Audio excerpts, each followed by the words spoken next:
Hello friends आपण मानक गोटे नुआ वीडियो स्वागत। ये वीडियो में आपको बतेबी कि आपण मैंने किपर जोड़ा कि गछ लगे कि प्रति मास 30 ରୁ 50 हजार टका इनकम करेंगे पूरा जोड़ा कि मुझे प्राक्टिकली बताइबी जोड़ा पूरा डिटेल्स रे ठीक अच्छे जोड़ा कि ई कॉमर्स है आपण मैंने जोड़ा गछ लगे कि ई कॉमर्स बिजनेस आरंभ कर तो केमी कौन जानवाई पूरा फुल देखते वीडियो को स्किप करते ना है। तो आपण मैंने जो आम चैनल को नुआ कि चैनल सब्सक्राइब कर दिखाँ वीडियो टी भल लगे तो लाइक कर दिखाँ। सो चलो तो वीडियो को आरंभ करवा। सो देखो फ्रेंड्स जोड़ा कि आपण मैंने गछ लगे केमी जोड़ा कि आपण निजर ई कॉमर्स बिजनेस बिल्ड करेंगे आउ जो प्रति मास जो 30 ରୁ 50 हजार टका इनकम करेंगे। तो देखो जोड़ा कि ई कॉमर्स बिजनेस रे बहुत कैटेगरी अच्छी जोड़ा कि आपण मैंने किचन वेयर प्रोडक्ट हो ज्वेलरी प्रोडक्ट हो क्लोथिंग प्रोडक्ट हो जोड़ा कि प्रोडक्ट मान अच्छी है किंतु आपण मैंने जदि प्लांट सेल करेंगे तो कमी हम जोड़ा गछ है तो देखो सेटारे बहुत पैसा अच्छी जोड़ा कि बिजनेस कर जानिबार अच्छी। तो मुझे आपको डिटेल्स रे कहूँ केमी कौन हम देखो जोड़ा कि नर्सरी टाइप रे आपण किसी जगहटा नेले आउ सेटारे नर्सरी टाइप रो किसी कले जोड़ा कि आपण मैंने किसी गछर मंजी आनी जोड़ा कि आपण मैंने चारा पकाइले चारा पकाइला गछटा जिते आमर के 8 cm पर्यंत हूँ गछटा ठीक अच्छे जोटा चारा पकई 8 cm पर्यंत है आपण मैंने कौन करेंगे जो प्रोडक्टा आप तो लिस्टिंग करेंगे आपण प्लाटफर्म रे जो भी प्लाटफर्म रे भी आपण मैंने ऐड करेंगे जोड़ा कि मेसो रे हो कि आमाजन हो कि फ्लिपकार्ट तो सेटा देखो जीएसटी 5% ओनली लगे प्लांट है तो आपण प्लांटा रेडी अच्छी जोड़ा चारा जोड़ा पकई सेटा रेडी अच्छी तापर आपण मैंने जोड़ा लिस्टिंग कले लिस्टिंग कलापर आपण को ऑर्डर आसवा जोड़ा कि आरंभ हो। तो देखो जोड़ा कि आपण मैंने प्राइस केते रखिबे गोटे प्लांट रो प्राइस केते टंका रखिबे तो देखो जोड़ा मु मंगाई थी गोटे प्लांट एटा देखो को केमिति पैकिंग रे हिची जोड़ा मु पाड़ी चेला हले एटा एमिति पैकिंग रे आसी हला तो यार कॉस्ट केते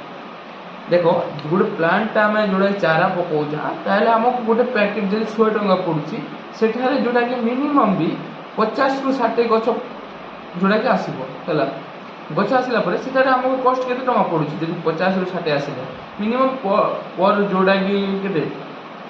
पर प्लांट को आम 2 टंका धरवा गोटे कॉस्ट हिसाब से धरवा प्लांट आउ जोड़ा कि जो पॉलिथिन चारा पकाइबे तार जोड़ा कि जोड़ा टंका गोटे भी हेनी से जोड़ा 2 टंका 50 पैसा धर टोटाल है जोड़ा कि आम चारार आउ पॉलिथिन जोड़ा 2 टंका 50 पैसा और जोड़ा कि प्लांट गला प्लांट चारा ही गला है जोड़ा पैकिंग कॉस्ट देखो जोड़ा ये कौ गुड़ाकटा आप जोड़ा बिस्किट जोड़ा आसे ना से पटाटा यहाँ है देखी पार्थे तो से पटा को एमती रोल करके टैप मारिकी जोड़ा कि लेवल्सटा लगा आप देखा पाते है तो यार कॉस्ट के आसो मिनिमम भी यार कॉस्ट 2 टंका है 2 टंका यहाँ कॉस्ट है 2 ରୁ 3 टंका यहाँ कॉस्ट आसो कहीं आपने पटा को देखिए जो पटारे जोटा कि बिस्किट मान आसे सेटा है तो बिस्कुट मान जो पटा आसे सीटा आप जेकोसी किराना स्टोर रू बाय कर ने जोटा केजी 5 टंका बोधे मत सेमती लगुच है बाय कलापर पर केजी मिनिमम 10 ରୁ 15 पीस खंडे आसो है जोटा गुड़ापटा कहते है तो ये जोटा कि यहाँ आसला यहाँ जोटा टैप ओके जो टैपटा देखो ये टैपटा लगुच जो पैकिंग होगापी टैप लगी सारापर आप लेवल्स लगुच तो टोटाल जोटा कि 3 टंका सर भी जोड़ा कि आपण को 2.5 टंका आउ 3 टंका केते 5.5 टंका टोटाल कॉस्ट 6 टंका धरतु है 6 टंका कॉस्ट है तापर आपण जोड़ा कि आपको जीएसटी तो निजको ही पे करने को पड़ो जोटा कि आप जेकोसी मैन्युफैक्चरिंग को जो पे करना ये निजे आम करुचा तो आप जोटा कि जीएसटी धरदेवा है मिनिमम जोटा कि एड स्पेंड है गोटे प्लांट रे आमर जोटा कि 10 टंका मिनिमम है जोटा 10 टंका यहाँ जोटा कि आमर कॉस्ट लगुच गोटे प्रोडक्ट गोटे हिसाब करते 10 टंका लगुच आम से सेल करवा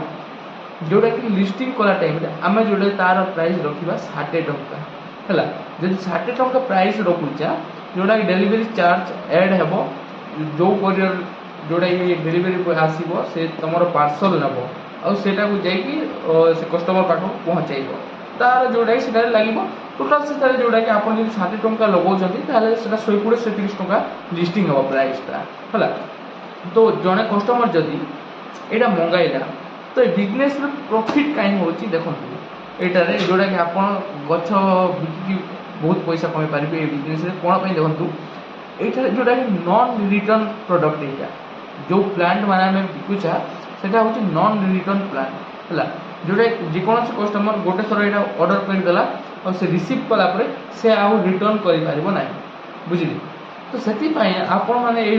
बिजनेस जोटा कि गछ बिजनेस प्रॉफिटेबल रे आईटे आपन किसी भी एमती बहुत टंकार इन्वेस्टमेंट दरकार ना जोटा कि मिनिमम मो हिसाब से 2-3 हजार टंकार बिजनेसटा आरंभ हो जोटा कि जोटा प्रिंटर लैपटॉप यहाँ थी निहाती दरकार किंतु यही बिजनेसटा करने आपन को 3-4 हजार टका दरकार है 2-3 हजार टका आपण बिजनेसटा इजिली हो बुझे। तो आप बिजनेस को आरंभ करेंगे जोटा कि बहुत बड़ बिजनेस जोटा कि आप देखूँ गोटे ई-कॉमर्स बिजनेस आरंभ कर आमको जोटा कि इन्वेंटरी प्रोडक्ट जो प्रोडक्टा आने को हेले मिनिमम भी 10-15 हजार पर्यंत देवाक पड़ू जोटा प्राइसटा जदि से पैसाटा जो प्रोडक्ट आपण मैंने आनुंट से सेल हे न से घर रहा माने से गोटे टेंशन बुझे। तो यहाँ मो हिसाब से बहुत भल बिजनेसटा जोटा कि आप चारा पकईकि गछटा सेल कले बहुत भल रहा प्रॉफिटेबल बिजनेसटा यहाँ बुझे। और देखो ई-कॉमर्स बिजनेस प्रोडक्ट 200-400 टंका एमती लाभ पाती ना है आपण मैंने जो भावुंट कि आम 100 टंकिया प्रोडक्ट को 500 टंका बिकू सेमती हे ना भाई जदि एत टंका ऐड कले जेकोसी कस्टमर भी आप प्रोडक्ट को बाय कर बुझे। तो जोटा कि लिमिट हिसाब से प्राइस रखा जाए देखो जोटा कि ऑफलाइन जमी ऑनलाइन सेमती जोटा प्राइस प्रॉफिट कम जोटा जिते परसेंट रहा कथा से रखिक सेल करने को पड़े बुझे। जोटा कि ऑनलाइन कौन सुविधा मुझे बता दूसरी जोटा कि आमको एनी टाइम दुकान बसवा पड़े ना जोटा कि आम जो बुलूचा जो जेकोसी जगह भी अच्छा आमर ऑनलाइन स्टोर अच्छी से ऑर्डर आसला आम जोटा राति हो कि दिन हो से कमटा पैकिंग कम सर आम कम सरला बुझे। तो से ई-कॉमर्स बिजनेसटा बहुत भल है। तो आपण मानक बिजनेसटा केमती लगे प्लीज कमेंट बॉक्स में कहे है आदि आपको ये बिजनेसटा भल लगी बिजनेस रिसर्च करूँ टे जोटा जोटा कौ प्रोडक्ट कौ प्लांट आम सेल कले ठीक रही जोटा कि फ्लावर प्लांट हो कि जोटा कि कौन जो वही प्लांट आसे कौन से शो प्लांट माने से मैंने करेंगे जोटा मुझे कहली 2-3 हजार टकर इनवेस्टमेंट ये बिजनेसटा हो पार है। तो ये वीडियो आ वीडियो देखा थैंक्स फॉर वाचिंग।